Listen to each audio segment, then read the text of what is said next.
Pengacara Hotman Paris Hutapea resmi mengundurkan diri sebagai kuasa hukum tersangka dugaan korupsi dan TPPU di PT Asabri Febri Adriansyah. Keputusan ini diambil agar Hotman dapat fokus memulihkan kesehatan pasca operasi saraf terjepit yang dinilainya kian memburuk. Hotman menjelaskan pemulihan kesehatannya terganggu karena memaksakan diri kembali bekerja sebelum masa istirahat 2 minggu pasca operasi bius total di Singapura pada 9 Juli 2026. Rasa sakit yang merambat dari pinggang hingga kaki membuatnya khawatir berisiko lumpuh jika terus menangani perkara berat. Hotman mengklaim harus mengonsumsi pereda nyeri sebelum terbang untuk pemeriksaan lanjutan. Di awal Juli saya sudah bolak-balik ke Medistra, termasuk Ibu Dokter Teni yang ngerawat. Terus saya akhirnya operasi saraf kejepit di rumah sakit di Singapura, di Novena. Di sana udah operasi tanggal 9. Persis kasus teman kita itu lagi rame. Terus menurut dokter di sana 2 minggu nggak boleh kerja. Anda tahu kan saya kerja 2 minggu ini. Yang Anda tahu lah kasusnya kan. Ya akhirnya makin parah. Aku sangat khawatir. Katanya kalau takut jadi lumpuh. Jadi dokter sana sudah marah-marah. Kenapa kerja gitu loh, ya? Jadi atas dasar pertimbangan itulah saya sudah dari 2 hari lalu sudah kasih tahu ke klien saya, sekarang jadi mantan, Febri Jampitsus, saya mengundurkan diri, ya, mengundurkan diri. Terkait kelanjutan kasus, Hotman memastikan proses hukum Febri tetap berjalan meski ia mundur sebagai kuasa hukum mantan Jampitsus Kejagung. Hotman juga membantah keras rumor di media sosial yang mengaitkan pengunduran dirinya dengan isu pajak atau kepemilikan puluhan cabang bisnis.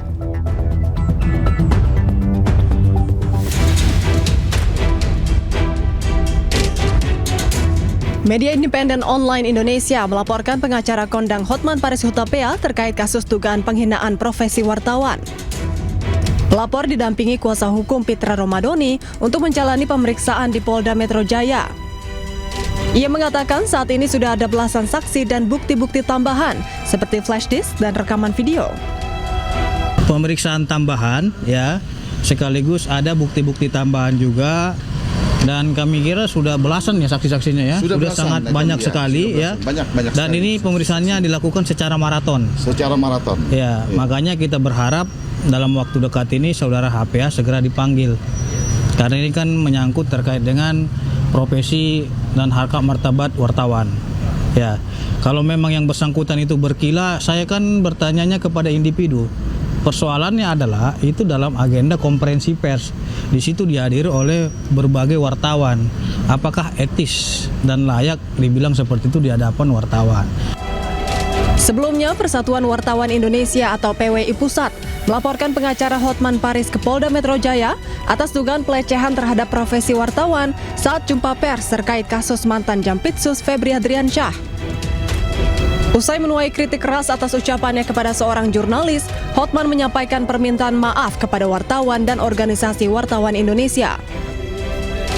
Pernyataan maaf dari saya Hotman Paris sehubungan dengan himbauan Persatuan Wartawan Indonesia PWI dan juga rekan-rekan wartawan lainnya. Dengan ini saya menyatakan maaf sebesar-besarnya atas pernyataan saya pada waktu konferensi pers di kasus mantan Jampitsus. Waktu itu sudah sama-sama emosional, tetap saya menyatakan maaf kepada wartawan tersebut maupun kepada organisasi wartawan di seluruh Indonesia. Karena selama ini juga saya sangat...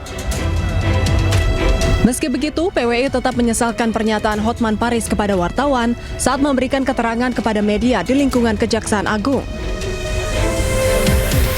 Oh, kita sangat merespon, sangat menerima apa permohonan maaf itu benar itu. Nah, kita terima dan itu disampaikannya lewat video di Instagramnya ya, disampaikannya. Tetapi kan itu tidak tentu menyelesaikan tindak pidana yang telah dilakukan. Artinya permohonan maaf itu secara manusiawi kita terima. Kita juga kan sebagai insan yang memberikan maaf ya, kita selalu saling memaafkan. Tetapi tindak pidana yang dilakukan itu tidak mengurangi lalu menghilangkan tindak pidana yang dibuat gitu. Dalam perkara ini, Hotman diduga melanggar pasal tentang pencemaran nama baik, penghinaan ringan dan fitnah, juga pasal tentang pers terkait dengan menghalangi kerja pers. Tim Liputan iNews melaporkan.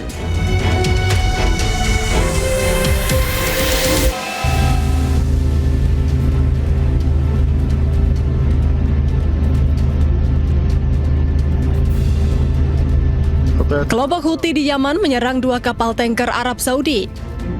Kapal Saudi yang melanggar keputusan larangan navigasi maritim sana terlihat terbakar usai mendapat serangan dari Yaman. Kelompok Houthi mengidentifikasi kapal-kapal tersebut sebagai kapal Enselia dan Laila dengan bendera Arab Saudi. Sebelumnya, kelompok Houthi Yaman resmi menerapkan blokade laut terhadap Arab Saudi.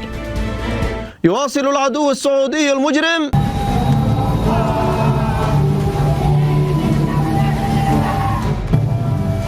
Gabungan Aliansi Masyarakat kembali menggelar aksi unjuk rasa di depan kantor Kejaksaan Tinggi Jawa Timur.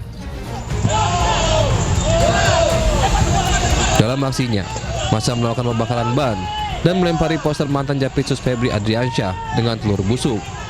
Massa menuntut Febri segera ditahan dan diadili. Tuntutan kami simpel, Pak. 1, tahan saudara Febri. Tangkap dan tahan saudara Febri. Itu tuntutan kami. Dan kami juga menyampaikan tadi bahwa apa sih keistimewaan saudara Febri sampai-sampai Jaksa Agung tidak berani melakukan penahanan terhadap saudara Febri. Aksi unjuk rasa berakhir setelah sejumlah perwakilan bertemu dengan pihak Kejati Jatim. Massa mengancam akan kembali melakukan aksi unjuk rasa jika tuntutan mereka tidak dipenuhi.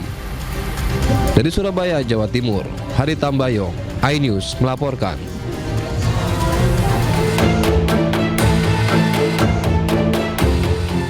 Kejaksaan Agung menjadwalkan ulang pemeriksaan terhadap ex-Jampitsus Febri Adriansyah pada Jumat 24 Juli 2026 setelah ia mangkir dari panggilan penyidik pada hari Rabu kemarin. Febri diketahui absen dengan alasan kesehatan atau tengah sakit. Dalam keterangan resminya, Kepala Pusat Penerangan Hukum Kejaksaan Agung mengatakan penyidik telah melayangkan pemanggilan terhadap 4 saksi, yakni Febri, Donrito, NH, dan TS, serta seorang ahli tindak pidana pencucian uang. Namun dari keempat orang saksi tersebut, 2 orang tidak memenuhi panggilan, yakni FA dengan alasan kesehatan dan NH tanpa pemberitahuan.